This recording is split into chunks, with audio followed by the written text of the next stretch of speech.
Vamos a abrir nuestras Biblias en Éxodo capítulo 20. Yo estoy muy emocionado por esta serie, una serie corta, pero que hablaba mucho a mi corazón hace algunos días que nosotros estuvimos estudiando en el grupo pequeño de varones. Así que hoy empezamos una nueva serie que trata acerca de los 10 mandamientos. Y vamos a ver qué cosas tiene Dios que decirnos con respecto a los 10 mandamientos. Y hoy vamos a estar estudiando los primeros 2. Así que yo espero que usted pueda memorizarlos. No tendrás dioses ajenos delante de mí, dijo Dios. Y el segundo que vamos a estar estudiando hoy es: no te harás imagen mía. No adorarás otra cosa que no sea mi nombre. Entonces, vamos a estar estudiando estos 2 y yo voy a pedirle al Señor que pueda guiarnos en esta mañana. Oremos. Señor, te pedimos que esta mañana puedas, o esta tarde, Señor, puedas guiarnos a través de tu palabra, Señor, para conocerte mejor, para saber quién eres, Señor, para darte el honor que tú mereces, Señor, para que tú seas glorificado en nuestras vidas, Señor. Ayúdanos a verte como realmente eres, Señor. Ayúdanos a glorificarte, Señor, con el honor que tú mereces, Señor. Ayúdanos a entregarnos, Señor, de la manera en que tú pides, Señor, de nosotros, Padre.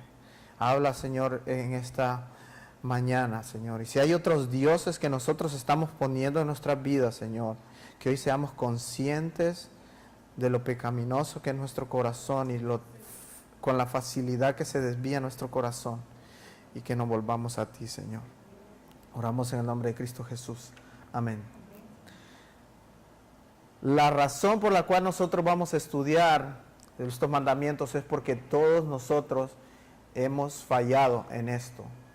Todos nosotros no hemos cumplido a cabalidad los 10 mandamientos.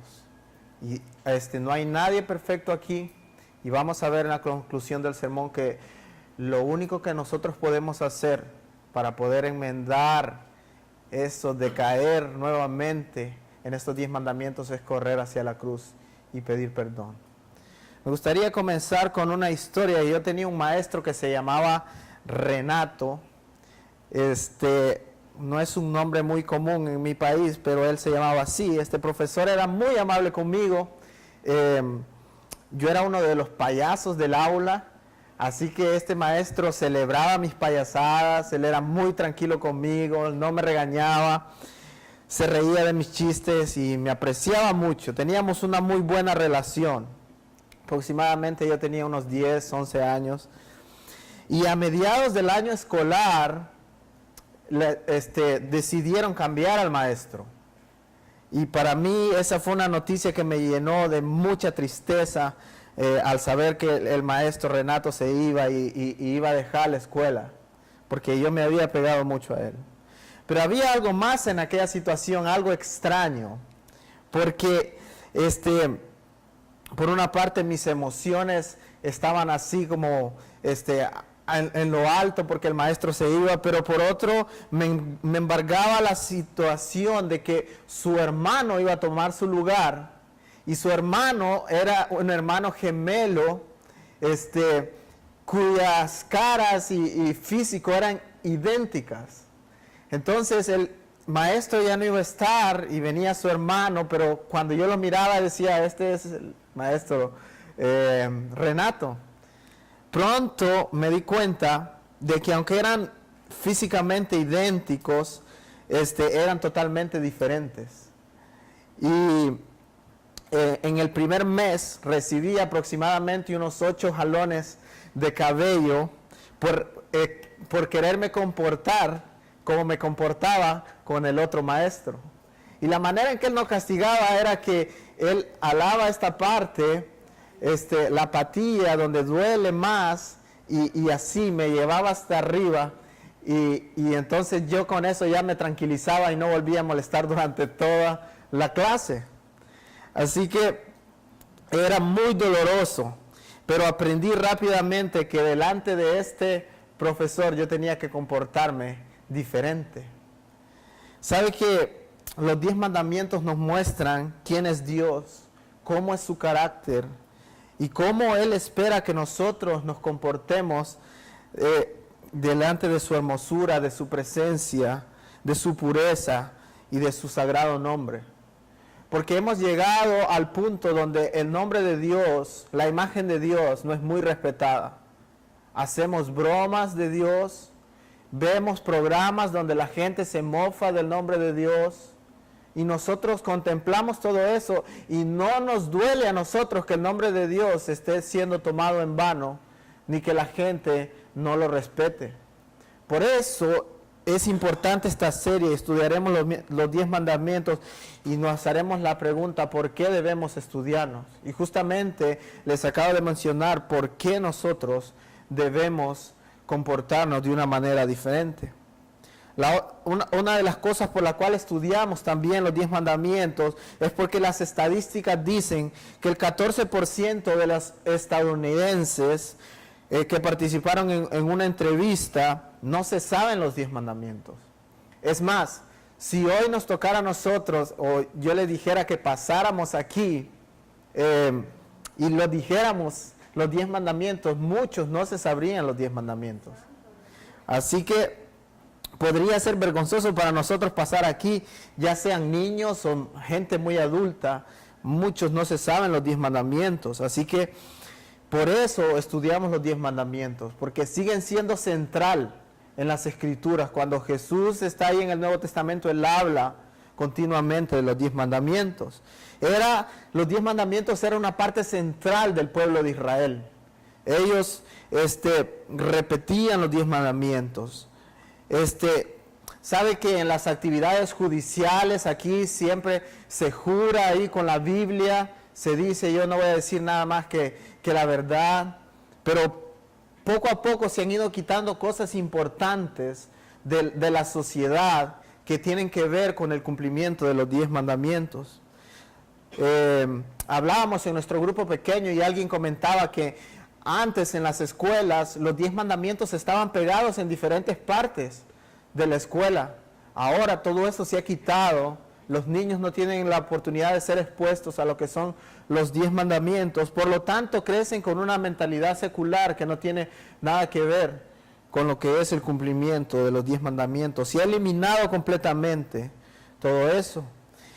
Y las consecuencias es que cuando vamos quitando esas cosas del corazón de los niños, del corazón de la sociedad, la gente se va alejando completamente de Dios y van teniendo una imagen distorsionada de quién es Él.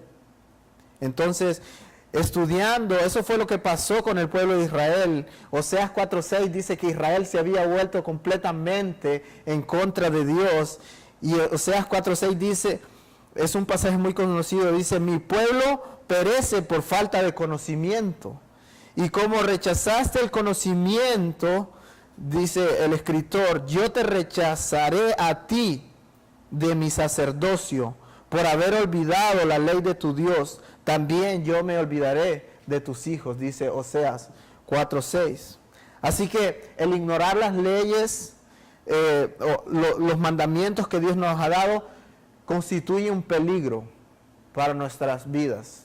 Y muchas veces nos preguntamos por qué pasa esto, por qué pasa lo otro, por qué la sociedad se desmorona. Bueno, parte de eso es porque la gente ha olvidado la centralidad de los mandamientos de Dios. Y todo tiene una consecuencia. Así que hoy en día nosotros debemos preocuparnos por saber cuáles son los mandamientos que Dios nos ha dado. Porque imagínense, si usted olvida las leyes de este país,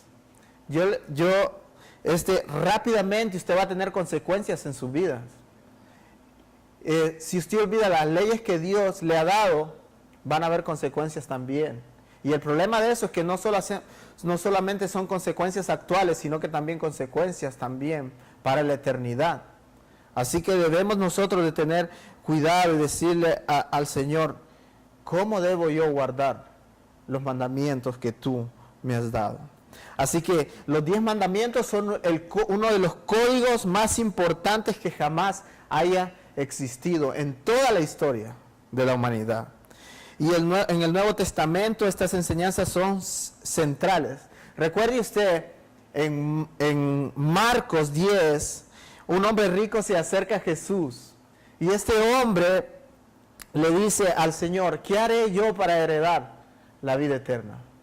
Y el Señor Jesús le responde, los mandamientos sabes, le dice. Y este hombre pensó que él lo estaba cumpliendo todo y dice, yo todo eso lo he guardado desde mi juventud. Yo tengo esto, yo amo a mi prójimo, yo respeto a Dios. Y él piensa que está bien. Y Jesús le hace un recorrido por los mandamientos, pero Jesús deja afuera uno de los mandamientos, que es la avaricia, no codiciar. Y entonces luego Jesús le dice, ve y vende todas tus posesiones y dáselas a los pobres. El único mandamiento que Jesús no mencionó, por último se lo hizo reconocer a él para que él viera de que no estaba cumpliendo uno de los 10 mandamientos. ¿Sabe cómo se fue ese hombre cuando Dios le dijo, ve y vende todo lo que tienes? Se fue triste, dice, porque lo que él más amaba eran sus riquezas. Él decía, todos los mandamientos yo estoy cumpliendo, pero no era verdad. Había un mandamiento que él no estaba cumpliendo, lo cual era importante para Dios. Por eso nosotros vamos a estudiar en esta serie y examinaremos lo más profundo de nuestro corazón para ver a dónde estamos nosotros en el cumplimiento de lo que Dios ha mandado. Entonces, ahí nos vamos a dar cuenta si lo que nosotros profesamos es realmente algo genuino. Si cuando nosotros cantamos y decimos, Dios, te amo, yo haré todo lo que tú me digas, ahí examinaremos nosotros si realmente las letras de las canciones que nosotros cantamos se cumplen en nuestras vidas a través del conocimiento de los 10 mandamientos. Así que el Señor pueda hablar a nuestros corazones a través de esta serie. Lea conmigo, vamos a leer los primeros versículos del 1 en adelante de Éxodo capítulo 20. Dice, y habló Dios todas estas palabras diciendo, yo soy Jehová tu Dios, que te saqué de la tierra de Egipto, de casa de servidumbre. No te harás dioses ajenos delante de mí.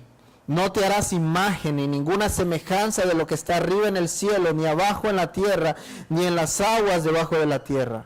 No te inclinarás a ellas, ni las honrarás, porque yo soy Jehová tu Dios, fuerte, celoso, que visito la maldad de los padres sobre los hijos hasta la 3ª y 4ª generación de los que me aborrecen. Y hago misericordia a millares y a los que me aman y guardan mis mandamientos. Vamos a leer hasta ahí, hasta el versículo 6. Observe primeramente que antes de que Dios comience a darle los mandamientos y decirle al pueblo lo que ellos debían hacer, primero Él les dice quién es Él y lo que Él ha hecho por el pueblo. Le dice, yo soy Jehová tu Dios. O sea, Dios se ha apoderado del pueblo, no porque a Dios le plació simplemente decir, bueno, ustedes me van a obedecer y punto. Dios ha hecho primeramente algo por ellos. Y por eso que Dios ha hecho, ahora Él los llama su posesión. Entonces, Él le dice, yo soy Jehová tu Dios. Y luego le dice, ¿por qué? Le dice, que te saqué de la tierra de Egipto, de la casa de servidumbre, de donde ustedes eran esclavos, de donde ustedes no tenían ningún derecho. Yo los saqué. Por eso ahora ustedes son mi posesión, dice. Y por causa de eso, entonces ahora Dios les va a decir qué es lo que deben hacer. Entonces, pero pensemos un poco, ¿qué era lo que había hecho Dios? Él les dice ahí en ese versículo, yo soy el que te saqué. El libro de Éxodo narra cómo Dios, con mano poderosa, había sacado al pueblo de la esclavitud de Egipto. Cuando ellos eran forzados a hacer trabajos pesados, eran maltratados, no recibían un buen pago por lo que ellos hacían, ni tenían la libertad de poder mejorar en otro trabajo, no tenían la libertad de implementar nuevas cosas, de comenzar un negocio, de mejorar sus estilos de vida. Ellos estaban ahí en ese pueblo siendo esclavizados. y ellos, Dios vio el llanto de su pueblo, y Dios vino y dijo, yo voy a tomar este pueblo, lo voy a sacar de la esclavitud de donde están, les voy a dar un nombre y ellos van a ser mi posesión. Entonces, Él les recuerda que Él fue el que los sacó de ahí, de la servidumbre donde ellos estaban sometidos. Note también la importancia del evento en Éxodo capítulo 20, porque en los capítulos anteriores Dios está hablando con Moisés. Dios está hablando con Moisés y le dice, Moisés, tú vas a ir, me vas a sacar a este pueblo de aquí. Y cuando Moisés le dice, y si me preguntan que quién me mandó, Dios dice, le dirás, yo soy, no das más explicaciones.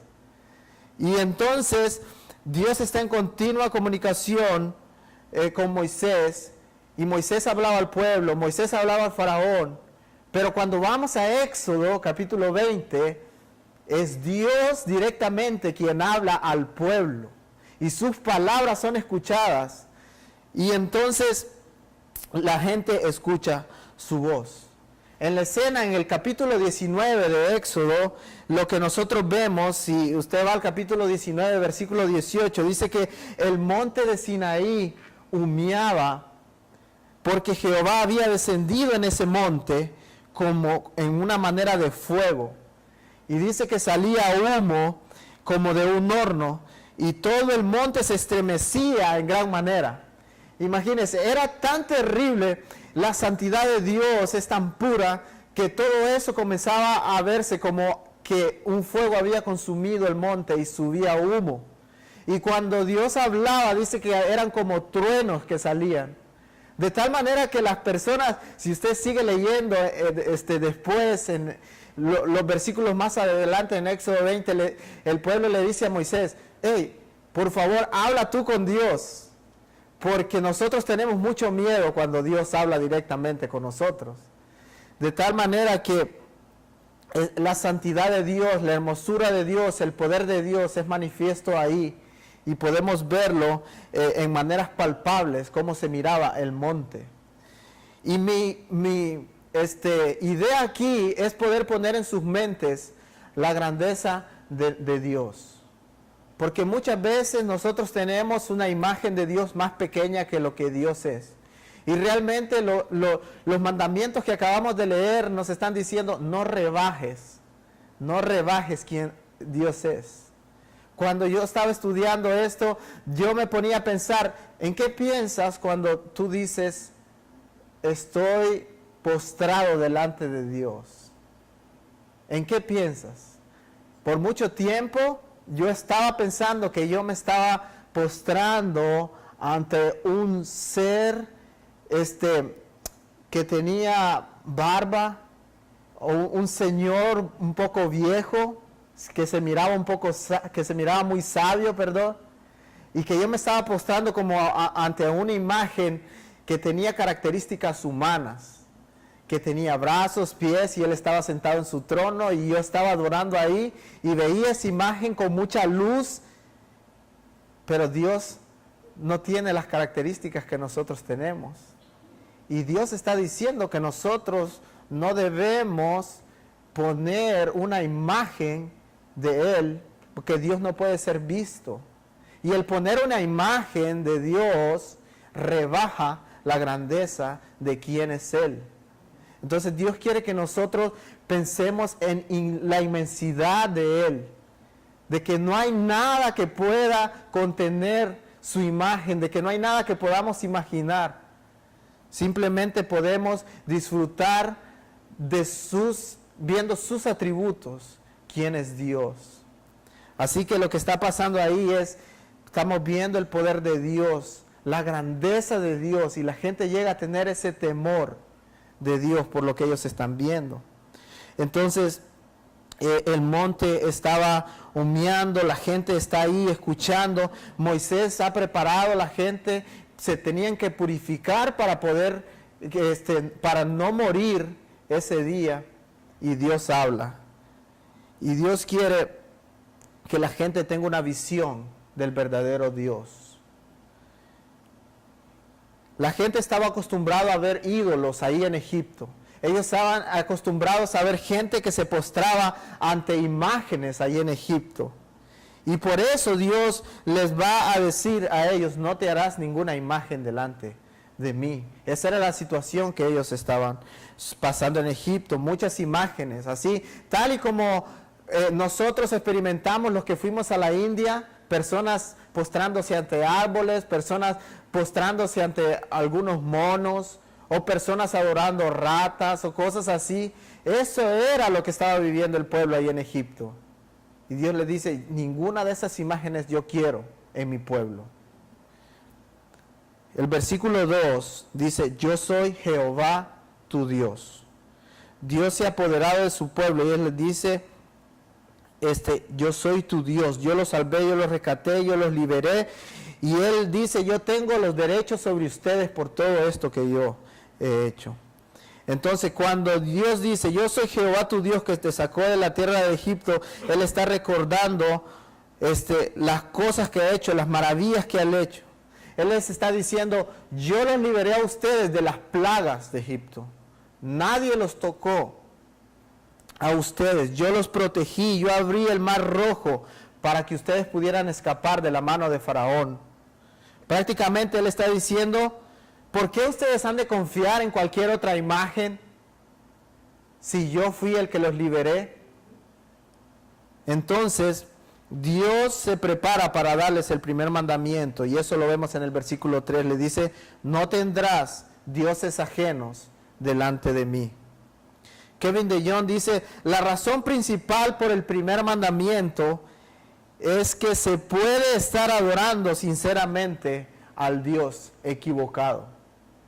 Dice, la razón principal por el primer mandamiento es que se puede estar adorando sinceramente al Dios equivocado. ¿Y cuántos de ustedes lo han visto?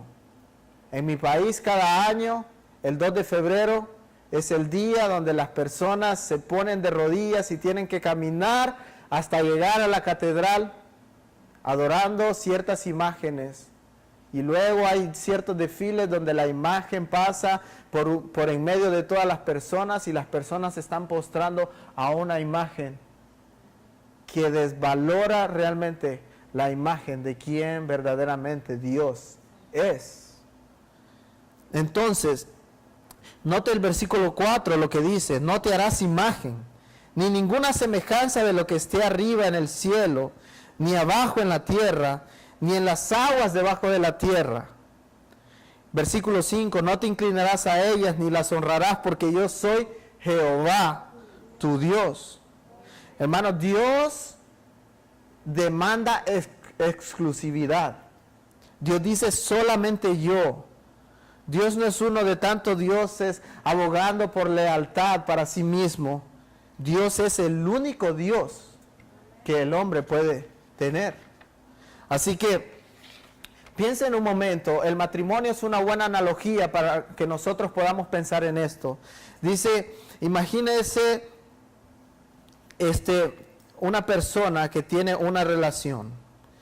Él está casado con su esposa y un día viene y le dice a su esposa, baby, me alegra verte y mira, yo quisiera presentarte a otra persona que también es muy especial para mí. No me tomes a mal, tú también eres especial para mí, pero he conocido a alguien más. Ella es amorosa, voy a estar compartiendo algún tiempo con ella, pero también voy a pasar tiempo contigo. Solo quiero que sepas que algunas noches las pasaré con ella, pero creo que al final todo estará bien. Ustedes se empezarán a llevar súper bien. Ustedes van a llegar a ser buenas amigas, se llevarán bien. Yo quiero decirte que tanto tú como ella significan mucho para mí. ¿Cómo cree que va a reaccionar esa esposa? Yo no me responda cómo reaccionaría usted. Pero eso es lo que está pasando muchas veces cuando nosotros queremos servir o postrarnos o depender de otras cosas que no es Dios. Le estamos diciendo, Dios, yo te amo mucho, pero ¿sabes qué? Yo también amo el dinero, yo también amo esta relación, yo también amo este pecado. Y estamos diciéndole a Dios, ¿sabes qué, Dios? Tienes que aprenderte a llevar con este otro Dios que yo tengo, porque al final yo los amo igual. La palabra de Dios dice, nadie puede servir a dos señores, porque amará a uno y aborrecerá al otro. Y así lo contrario también. Entonces, lo que quiero que piensen es que el amor es el corazón del primer mandamiento. El amor es el corazón del primer mandamiento. Si no amas a Dios, no puedes serle fiel. Si no valoras a Dios por quien Él es, por lo que Él ha hecho por ti, tu corazón será esclavo de otras cosas y no le amarás de verdad. Es por eso que el Shema en Deuteronomio 6 era tan importante para la gente de Israel. Esto era central para los israelitas, que cada día ellos repetían varias veces este texto, porque como humanos somos tan fáciles para olvidar. Ellos decían, Deuteronomio 6, 4 y 5, varias veces al día, oye Israel, Jehová nuestro Dios, Jehová uno es. Esto les ayudaba a ellos a recordar. Y luego sigue y dice, y amarás a Jehová tu Dios con todo tu corazón y con toda tu alma y con todas tus fuerzas. Ahora, el amar a Dios sugiere efecto, así como nosotros amamos a una persona, a nuestra esposa, a amigos. Pero más allá del afecto es una decisión que uno toma cada día. Porque en el día diferentes amores se van a presentar, o en tu vida diferentes amores se van a presentar. Y tú vas a tener que recordar la decisión que has tomado de amar a Dios. Así que esta gente repetía estas palabras porque ellos recordaban cada día el compromiso que ellos habían hecho de amar a Dios. Así que de nada sirve decir que amamos si las palabras no tienen significado ni validez. Amar es tomar una decisión y decir cada día, yo dejo esto porque Dios es más importante para mí.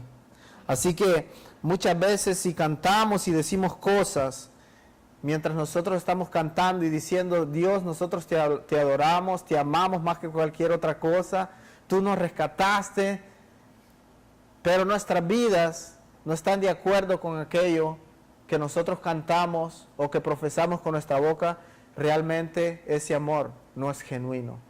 Realmente de nada sirve decir tantas cosas si nuestras acciones no demuestran que aman a Dios.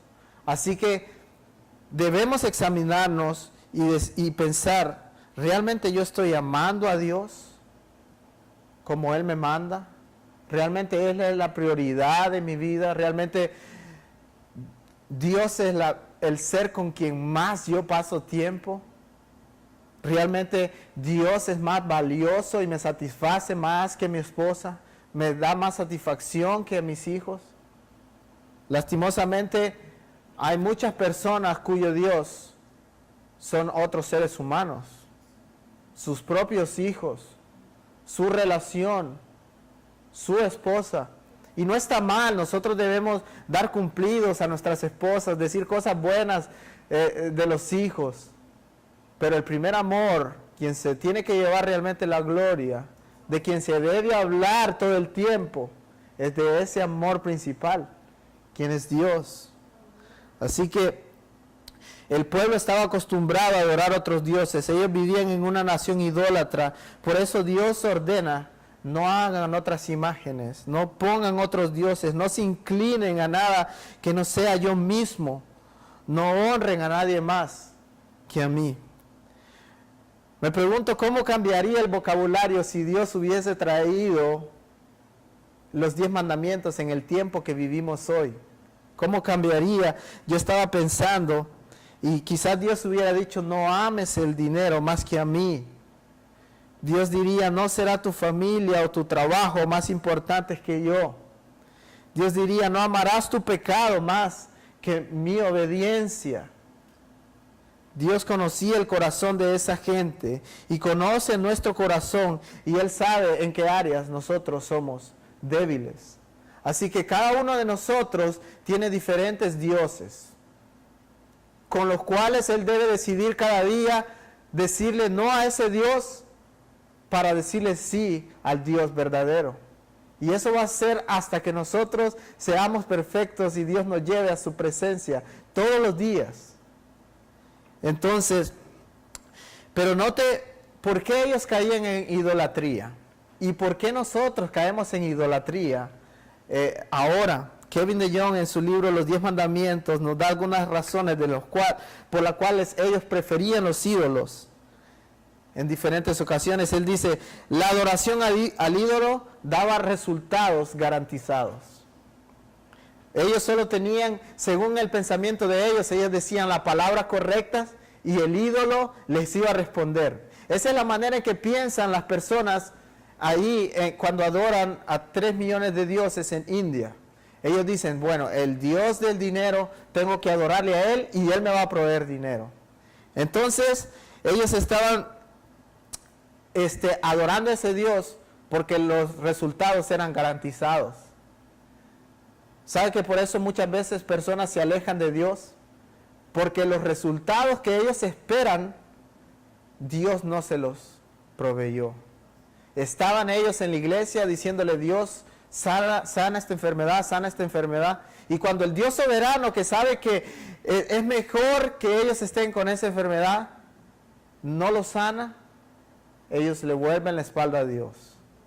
Entonces la gente sabía que decían las palabras correctas, abracadabra decían, y lo que su Dios les podía, en su pensamiento, lo que ese Dios proveía, ellos lo iban a obtener.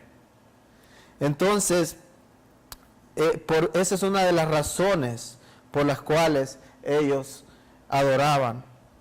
Y lo vemos en nuestros días. Di tantas Aves Marías y sabes que vas a ser perdonado. Di tales palabras ante tal imagen y sabes que eso se va a cumplir en tu vida. Pero otra de las cosas que pasaba era que su adoración era egoísta. ¿Por qué? La gente necesitaba favores. Según su pensamiento, los dioses estaban hambrientos todo el tiempo, ellos llevaban comida a los dioses eran satisfacidos y entonces ahora el Dios les iba a responder. Entonces, ¿en qué estaban pensando ellos? Bueno, en mí mismo, yo quiero que ese Dios me responda a mi necesidad. Y sabe, otra de las cosas es que todo era más fácil. Ellos decían, bueno, llevo, adoro y después regreso a mi casa tranquilo y eso se va a cumplir en mi vida. Llevo la comida, le pongo al Dios lo que Él necesita y ahí se acabó mi esfuerzo. Y después no importaba cómo ellos se comportaran éticamente, ni cómo estaba su vida de santidad después de que adoraban a su Dios, porque ellos ya habían cumplido. Así que era conveniente también. ¿Sabe que después de que muchas veces ellos adoraban y ponían la carne y sacrificaban al animal, ellos se iban a comer la carne que habían sacrificado? Así que era conveniente, adoro al Dios y también me queda el almuerzo, decían ellos. Era normal, todo el mundo lo hacía. Era lo más lógico, cada Dios se especializaba en algo. El Dios de la salud, el Dios de la cosecha, el Dios de la lluvia. Necesitaban lluvia, ellos iban y adoraban específicamente a ese Dios. Y sabe que los dioses satisfacían sus sentidos y esa es una de las cosas por las cuales ellos más fácil caían en idolatría. ¿Sabe por qué?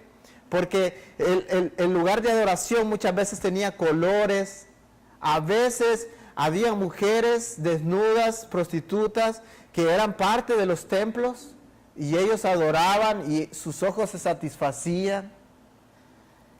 Había fiesta muchas veces en la adoración, había comida y todo era atractivo a los sentidos. Por eso Israel era fácilmente tentado ante los ídolos. Era egoísta, era garantizado, era fácil, conveniente, normal, lógico, satisfactorio, erótico. todo eso lo satisfacía, pero Dios dijo, hagan todo lo que ustedes puedan para no caer en eso, en una falsa adoración. Y sabe que nosotros también peleamos con eso. Tenemos que pelear con la confianza que nos da tener el dinero en el banco, y dejamos de confiar en Dios cuando nosotros tenemos suficiente. Cuando nosotros tenemos salud, eso también se convierte en un Dios, y confiamos en que yo estoy joven, yo corro, yo hago ejercicio, por lo tanto, yo no dependo de Dios para mi salud. Wow. Dios tiene que llevarnos muchas veces por diferentes situaciones para que nos acordemos de que Él es el único Dios. ¿Sabe que hace poco yo hago ejercicio, yo juego fútbol, yo voy al gimnasio, y hace poco yo me enfermé y me daba asco todo lo que yo comía? Igual comía, ese era bueno, pero todo me daba asco. Y yo supuestamente soy una persona que estoy saludable, y Dios en esas semanas, como 2 semanas o 3 semanas que estuve mal, me dijo, no importa cuánto ejercicio tú hagas, que tanto te cuides, tu salud no depende de ti, tu salud depende de lo que yo quiero hacer, o de la manera en que yo te doy esa gracia en tu vida. Y pasé varios días quizás sin pedirle a Dios que me sanara, porque yo dije, ya me voy a sanar. Hasta que Dios me hizo entender, órame a mí, pídeme salud a mí, porque yo soy el que la doy. Entonces, Dios me ayudó a entender eso en mi vida. Así que debemos dejar de confiar en nosotros mismos y llegar a confiar en el verdadero Dios, quien tiene el poder. Sabe que el traer a otros dioses y confiar en otras cosas más que en Dios es insultante para Él. Piense en un ídolo visible y ahora compárelo con Dios. Dios es libre. Dios no está ahí en una imagen. Usted no puede meter a Dios en algo de barro. Usted no puede meter a Dios en una imagen visible. Dios nada puede contener a Dios. ¿Y qué hace usted con una imagen? Está reduciendo a Dios a algo tan pequeño. La inmensidad de Dios a algo físico, creado por hombres. Así que estamos confinando a Dios en algo material.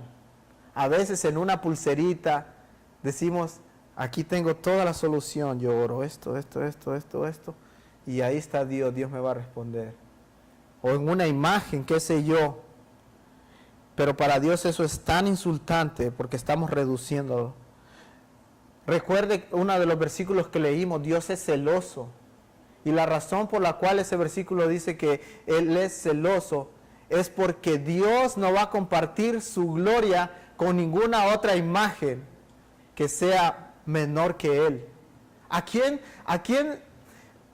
¿Por qué Dios no comparte su gloria? Imagínense, los únicos que tienen la imagen de Dios somos nosotros, los hombres.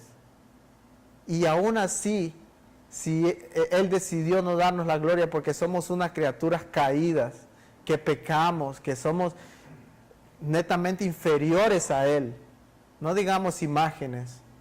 Así que Dios es celoso.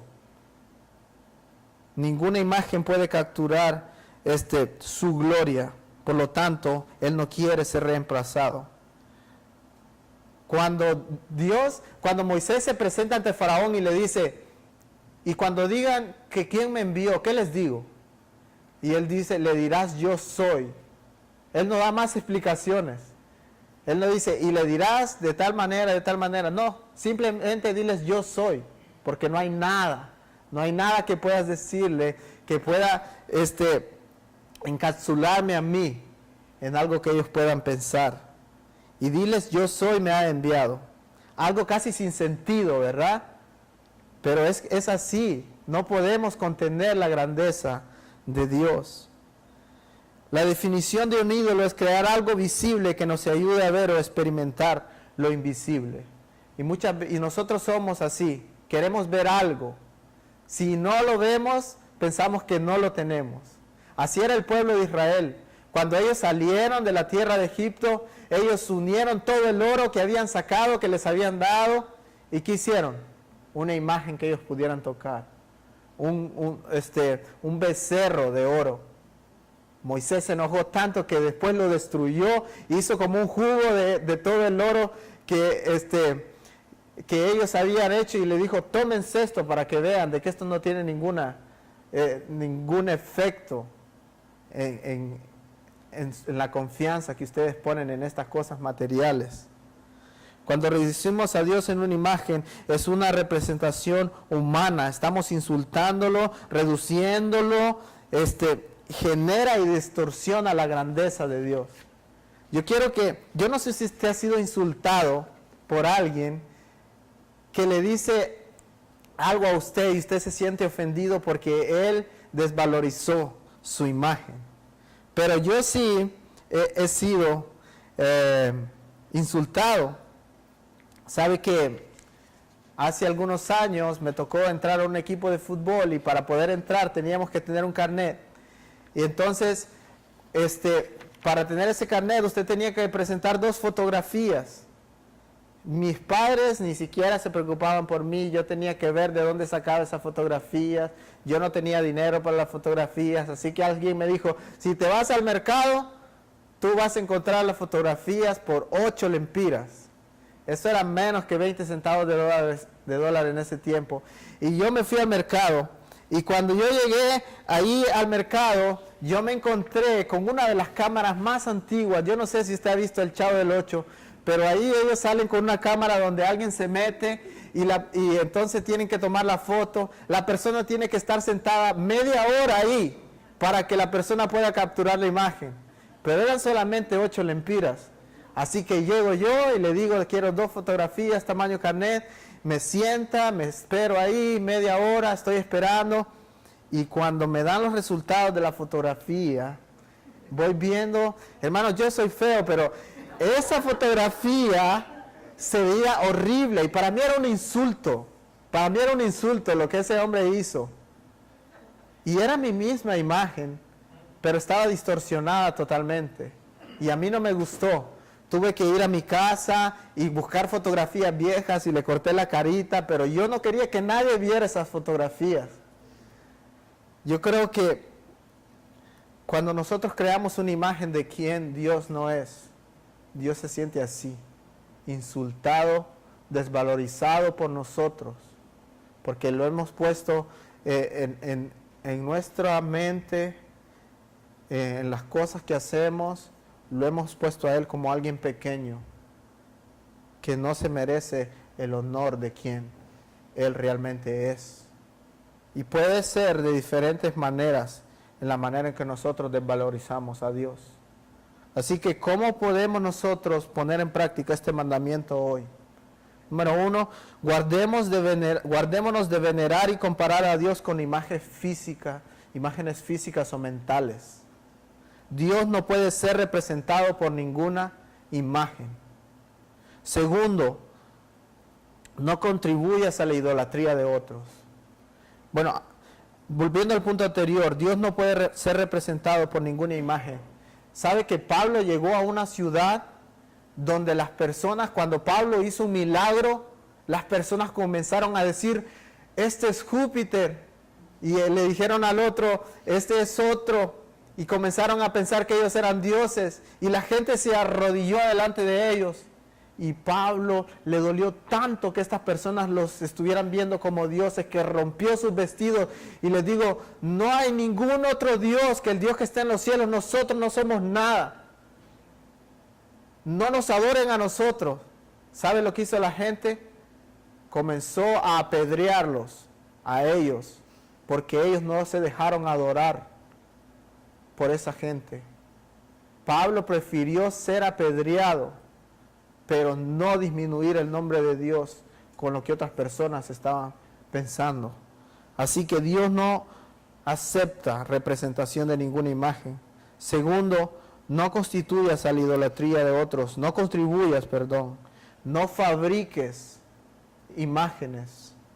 ¿Sabe que cuando yo era pequeño nosotros hacíamos diferentes cosas, artesanías, y una de las cosas que mi tío comenzó a hacer fue unas vírgenes, y las comenzamos a vender y hacíamos dinero con eso.